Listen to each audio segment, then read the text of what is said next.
हमारा जीवन विचारों से ही चलता है। हर विचार एक बीज की तरह होता है जो हमारे नज़रिया और व्यवहार रूपी पेड़ का निर्माण करता है।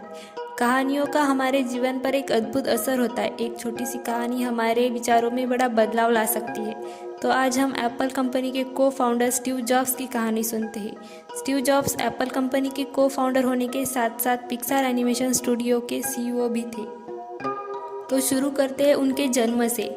स्टीव जॉब्स की जैविक माँ एक अविवाहित युवा कॉलेज छात्रा थी और वो उन्हें किसी और को गोद देना चाहती थी, पर उनकी इच्छा थी कि कोई पढ़ा लिखा परिवार ही उनके बच्चे को गोद ले। स्टीव जॉब्स के जन्म से पहले ही सब कुछ सेट था। एक वकील और उसकी पत्नी वो बच्चा गोद लेने वाले थे, लेकिन जब बच्चे का जन्म हुआ उस परिवार ने बच्चे का स्वीकार करने से मना कर दिया, क्योंकि उन्होंने सोचा था कि बेटी होगी और एक परिवार बच्चा गोद लेने के वेटिंग लिस्ट में था। जब उनसे कहा गया हमारे पास एक बेबी बॉय है, क्या आप उसे गोद लेना चाहेंगे, तो उन्होंने झट से हाँ कर दी। बाद में उसके जैविक माँ को पता चला गोद लेने वाले लोग ज़्यादा पढ़े लिखे नहीं है और मिडिल क्लास फैमिली के हैं, तो उन्होंने एडॉप्शन पेपर पर साइन करने से मना कर दिया। पर बच्चे को कॉलेज भेजने के आश्वासन बाद वो मान गई। 17 साल बाद स्टीव जॉब्स ने स्टैनफोर्ड जितना महंगा कॉलेज चुन लिया। उनके पेरेंट की सारी जमा पूंजी उनके पढ़ाई में जाने लगी। 6 महीने बाद उन्हें पढ़ाई में कोई रुचि नहीं दिखी, इसलिए उन्होंने कॉलेज छोड़ने का निर्णय लिया और सोचा जो होगा अच्छा होगा। अब कॉलेज छोड़ने के बाद क्लासेस करने की बाध्यता ख़त्म हो गई और वो चुपचाप सिर्फ अपनी रुचि वाली क्लासेस करने लगी। उन्होंने कैलीग्राफी सीखने का तय किया। ये सब कुछ इतना आसान नहीं था। रहने के लिए कमरा नहीं था, इसलिए उन्हें दोस्तों के कमरे में फर्श पर सोना पड़ता था। कोक की बोतल को वापस लौटने का काम वो करने लगे और मिलने वाले पैसों से खाना खाते थे।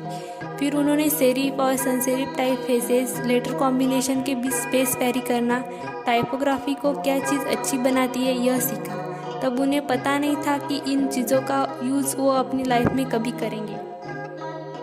जब 10 साल बाद पहला मैकिंटोश कंप्यूटर बना रहे थे, तब स्टीव जॉब्स ने इसे मैक में डिज़ाइन कर दिया और मैक खूबसूरत टाइपोग्राफी युक्त दुनिया का पहला कंप्यूटर बन गया।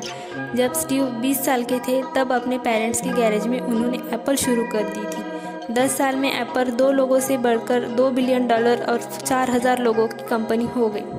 जैसे जैसे कंपनी आगे बढ़ने लगी, स्टीव ने सोचा एक टैलेंटेड आदमी को रखे और दोनों मिलकर कंपनी को आगे बढ़ाए।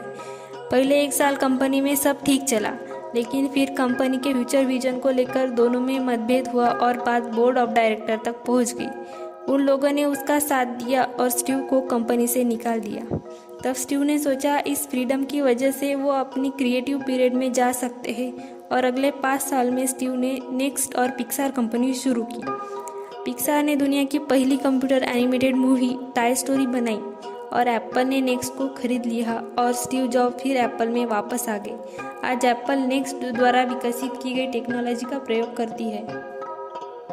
स्टीव जॉब्स मानते थे अगर वो कॉलेज नहीं छोड़ते तो मैक में कभी मल्टीपल टाइप फेसेस या प्रोपोर्शनली स्पेस फॉन्ट नहीं होते, और क्योंकि विंडो ने मैक की कॉपी की थी तो शायद किसी भी पर्सनल कंप्यूटर में यह चीज़ें नहीं होती। आपको अपनी हिम्मत, अपने भाग्य, अपनी ज़िंदगी या फिर अपने कर्म में किसी न किसी चीज़ में विश्वास करना ही होगा, क्योंकि आगे चलकर जब आप बिल्कुल अलग रास्ते पर चल रहे होंगे, इससे आपको अपने दिल की आवाज़ सुनने की हिम्मत मिलेगी और यही चीज़ें आपको औरों से अलग करेगी।